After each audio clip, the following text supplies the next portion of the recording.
英語聞き流し10分間、名作リスニング、英語テキストと MP3 ダウンロード、その他の物語は、ホームページよりご利用いただけます。88thpp.com 88thpp.com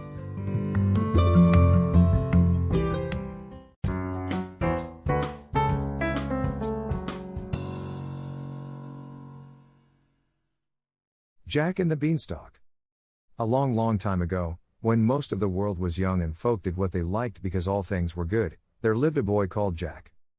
His father was bedridden, and his mother, a good soul, was busy early morns and late eyes planning and placing how to support her sick husband and her young son by selling the milk and butter which Milky White, the beautiful cow, gave them without stint. For it was summertime. But winter came on, the herbs of the fields took refuge from the frost in the warm earth, and though his mother sent Jack to gather what fodder he could get in the hedgerows, he came back as often as not with a very empty sack, for Jack's eyes were so often full of wonder at all the things he saw that sometimes he forgot to work. So it came to pass that one morning Milky White gave no milk at all, not one drain. Then the good hard-working mother threw her apron over her head and sobbed. "What shall we do? What shall we do?" Now Jack loved his mother, besides, he felt just a bit sneaky at being such a big boy and doing so little to help. So he said, "Cheer up. Cheer up. I'll go and get work somewhere." And he felt as he spoke as if he would work his fingers to the bone, but the good woman shook her head mournfully.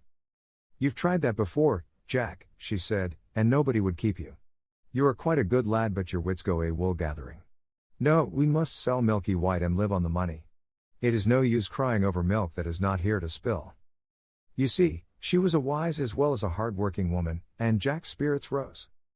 "Just so," he cried. "We will sell Milky White and be richer than ever. It's an ill wind that blows no one good. So, as it is market day, I'll just take her there and we shall see what we shall see." "But," began his mother. "But doesn't butter parsnips," laughed Jack. "Trust me to make a good bargain." So, as it was washing day, and her sick husband was more ailing than usual, his mother let Jack set off to sell the cow. "Not less than 10 pounds, she bawled after him as he turned the corner. 10 pounds, indeed. Jack had made up his mind to 20. 20 solid golden sovereigns.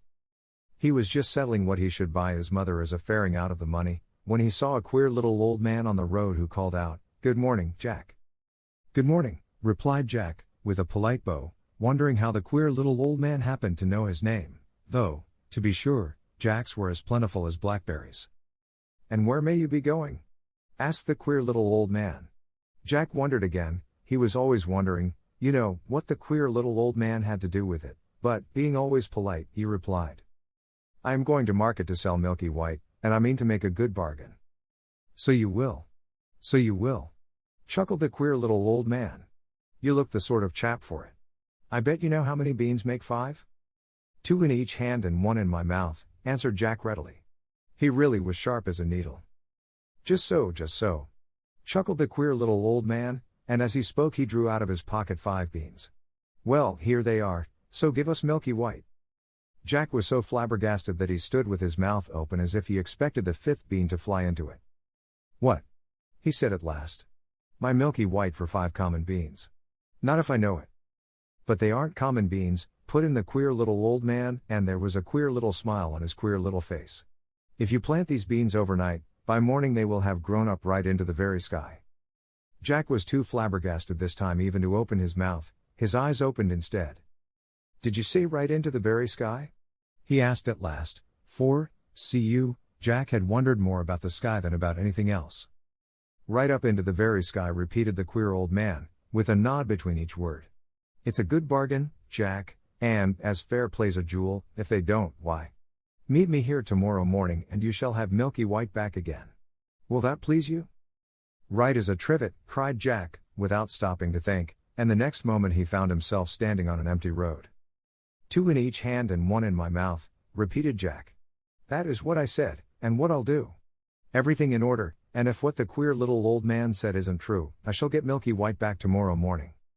So whistling and munching the bean he trudged home cheerfully, wondering what the sky would be like if he ever got there. "What a long time you've been!" exclaimed his mother, who was watching anxiously for him at the gate. "It is past sunsetting, but I see you have sold Milky White. Tell me quick how much you got for her." You'll never guess, began Jack. Laws o' mercy. You don't say so, interrupted the good woman. And I wording all day lest they should take you in. What was it? £10, 15, sure it can't be 20. Jack held out the beans triumphantly. There, he said. That's what I got for her, and a jolly good bargain too. It was his mother's turn to be flabbergasted, but all she said was, What? Them beans? Yes, replied Jack, beginning to doubt his own wisdom, but they're magic beans. If you plant them overnight, by morning they grow right up into the sky. Oh. Please don't hit so hard. For Jack's mother for once had lost her temper, and was belaboring the boy for all she was worth. And when she had finished scolding and beating, she flung the miserable beans out of window and sent him, supperless, to bed. If this was the magical effect of the beans, thought Jack ruefully, he didn't want any more magic, if you please. However, being healthy and, as a rule, happy, he soon fell asleep and slept like a top. When he woke he thought at first it was moonlight, for everything in the room showed greenish. Then he stared at the little window. It was covered as if with a curtain by leaves. He was out of bed in a trice, and the next moment, without waiting to dress, was climbing up the biggest beanstalk you ever saw. For what the queer little old man had said was true.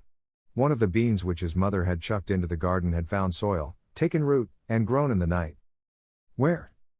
Up to the very sky? Jack meant to see at any rate. So he climbed, and he climbed, and he climbed. It was easy work, for the big beanstalk with the leaves growing out of each side was like a ladder, for all that he soon was out of breath. Then he got his second wind, and was just beginning to wonder if he had a third when he saw in front of him a wide, shining white road stretching away and away and away. So he took to walking, and he walked, and walked, and walked, till he came to a tall, shining white house with a wide white doorstep. And on the doorstep stood a great big woman with a black porridge pot in her hand.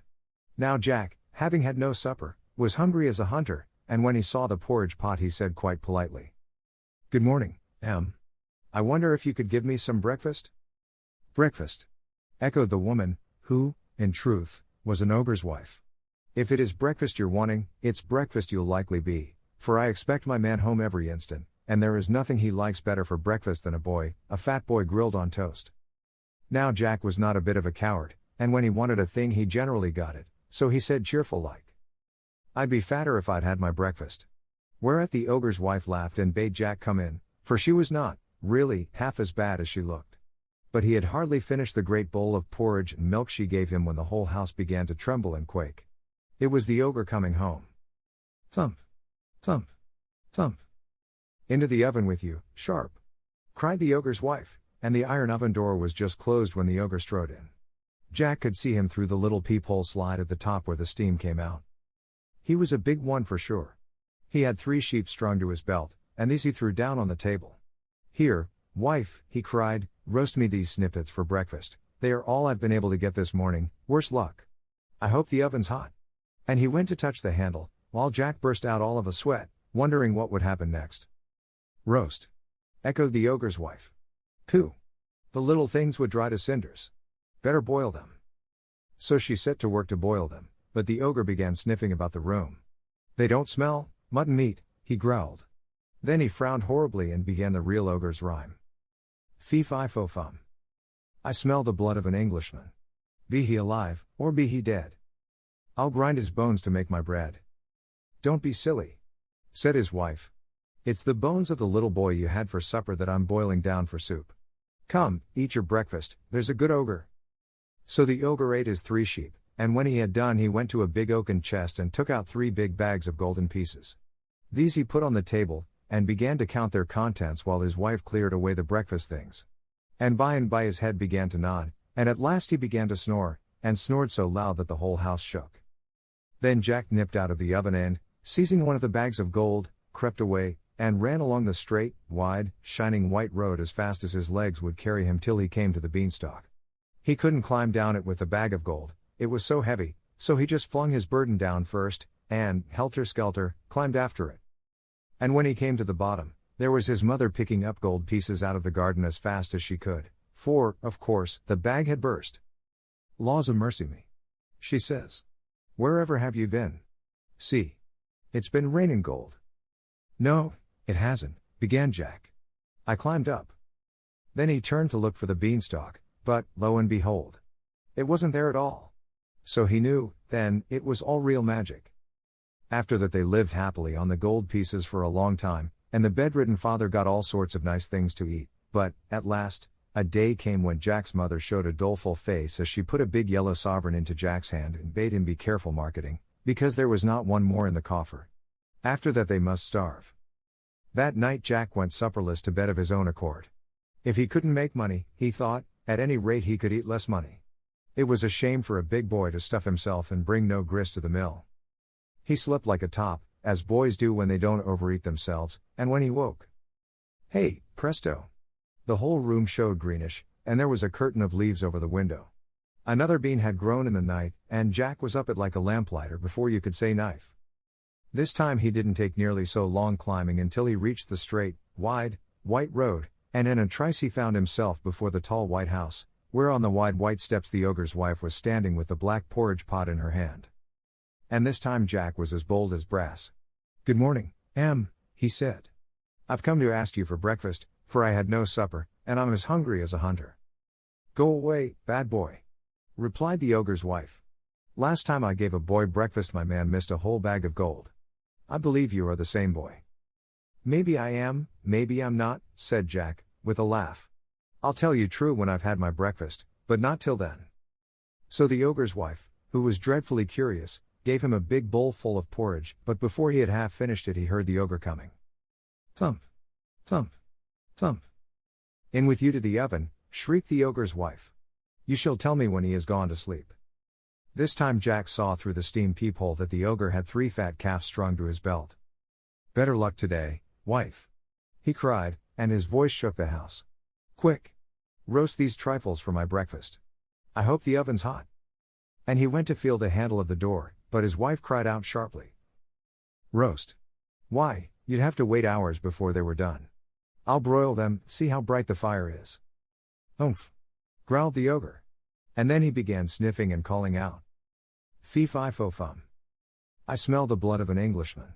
Be he alive, or be he dead. I'll grind his bones to make my bread." "Twaddle," said the ogre's wife. "It's only the bones of the boy you had last week that I've put into the pig bucket." "Umph," said the ogre harshly, but he ate the broiled calves, and then he said to his wife, "Bring me my hen that lays the magic eggs. I want to see gold." So the ogre's wife brought him a great big black hen with a shiny red comb. She plumped it down on the table and took away the breakfast things. Then the ogre said to the hen, "Lay." And it promptly laid, what do you think? A beautiful, shiny, yellow, golden egg. "None so dusty, henny penny," laughed the ogre. "I shan't have to beg as long as I've got you." Then he said, "Lay." Once more, and, lo and behold, there was another beautiful, shiny, yellow, golden egg. Jack could hardly believe his eyes, and made up his mind that he would have that hen, come what might. So, when the ogre began to doze, he just out like a flash from the oven, seized the hen, and ran for his life. But, you see, he reckoned without his prize, for hens, you know, always cackle when they leave their nests after laying an egg, and this one set up such a scrawling that it woke the ogre. "Where's my hen?" he shouted, and his wife came rushing in, and they both rushed to the door, but Jack had got the better of them by a good start, and all they could see was a little figure right away down the wide white road, holding a big, scrawling, cackling, fluttering black hen by the legs. How Jack got down the beanstalk he never knew. It was all wings, and leaves, and feathers, and cacklings, but get down he did, and there was his mother wondering if the sky was going to fall. But the very moment Jack touched ground he called out, "Lay!" And the black hen ceased cackling and laid a great, big, shiny, yellow, golden egg. So everyone was satisfied, and from that moment everybody had everything that money could buy. For, whenever they wanted anything, they just said, "Lay." And the black hen provided them with gold. But Jack began to wonder if he couldn't find something else besides money in the sky. So one fine moonlight midsummer night he refused his supper, and before he went to bed stole out to the garden with a big watering can and watered the ground under his window, for, thought he, there must be 2 more beans somewhere, and perhaps it is too dry for them to grow. Then he slept like a top. And, lo and behold, when he woke, there was the green light shimmering through his room, and there he was in an instant on the beanstalk, climbing, climbing, climbing for all he was worth. But this time he knew better than to ask for his breakfast, for the ogre's wife would be sure to recognize him. So he just hid in some bushes beside the great white house, till he saw her in the scullery, and then he slipped out and hid himself in the copper, for he knew she would be sure to look in the oven first thing. And by he heard thump, thump, thump. And peeping through a crack in the copper lid, he could see the ogre stalk in with 3 huge oxen strung at his belt. But this time, no sooner had the ogre got into the house than he began shouting. Fee-fi-fo-fum. I smell the blood of an Englishman. Be he alive, or be he dead. I'll grind his bones to make my bread. For, see you, the copper lid didn't fit tight like the oven door, and ogres have noses like a dog's for scent. Well, I declare, so do I, exclaimed the ogre's wife. It will be that horrid boy who stole the bag of gold and the hen. If so, he's hid in the oven. But when she opened the door, lo and behold, Jack wasn't there. Only some joints of meat roasting and sizzling away. Then she laughed and said, You and me be fools for sure. Why, it's the boy you caught last night as I was getting ready for your breakfast. Yes, we be fools to take dead meat for live flesh. So eat your breakfast, there's a good ogre. But the ogre, though he enjoyed roast boy very much, wasn't satisfied, and every now and then he would burst out with fee-fi-fo-fum, and get up and search the cupboards, keeping Jack in a fever of fear lest he should think of the copper. But he didn't. And when he had finished his breakfast he called out to his wife, Bring me my magic harp. I want to be amused. So she brought out a little harp and put it on the table. And the ogre leant back in his chair and said lazily, Sing. And, lo and behold, the harp began to sing. If you want to know what it sang about? Why, it sang about everything. And it sang so beautifully that Jack forgot to be frightened, and the ogre forgot to think of fee-fi-fo-fum, and fell asleep and did not snore. Then Jack stole out of the copper like a mouse and crept hands and knees to the table, raised himself up ever so softly and laid hold of the magic harp, for he was determined to have it. But, no sooner had he touched it, than it cried out quite loud, Master! Master! So the ogre woke, saw Jack making off, and rushed after him. My goodness, it was a race. Jack was nimble, but the ogre's stride was twice as long. So, though Jack turned, and twisted, and doubled like a hare, yet at last, when he got to the beanstalk, the ogre was not a dozen yards behind him. There wasn't time to think, so Jack just flung himself onto the stalk and began to go down as fast as he could, while the harp kept calling, Master! Master! At the very top of its voice. He had only got down about a quarter of the way when there was the most awful lurch you can think of, and Jack nearly fell off the beanstalk. It was the ogre beginning to climb down, and his weight made the stalk sway like a tree in a storm. Then Jack knew it was life or death, and he climbed down faster and faster, and as he climbed he shouted, Mother! Mother! Bring an axe! Bring an axe! Now his mother, as luck would have it, was in the backyard chopping wood, and she ran out thinking that this time the sky must have fallen. Just at that moment Jack touched ground, and he flung down the harp, which immediately began to sing of all sorts of beautiful things, and he seized the axe and gave a great chop at the beanstalk, which shook and swayed and bent like barley before a breeze. Have a care! Shouted the ogre, clinging on as hard as he could. But Jack did have a care, and he dealt that beanstalk such a shrewd blow that the whole of it, ogre and all, came toppling down, and, of course, the ogre broke his crown, so that he died on the spot.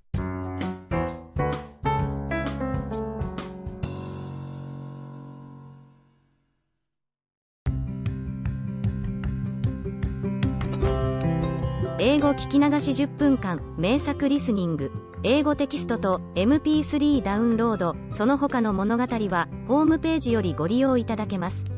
88thpp.com 88thpp.com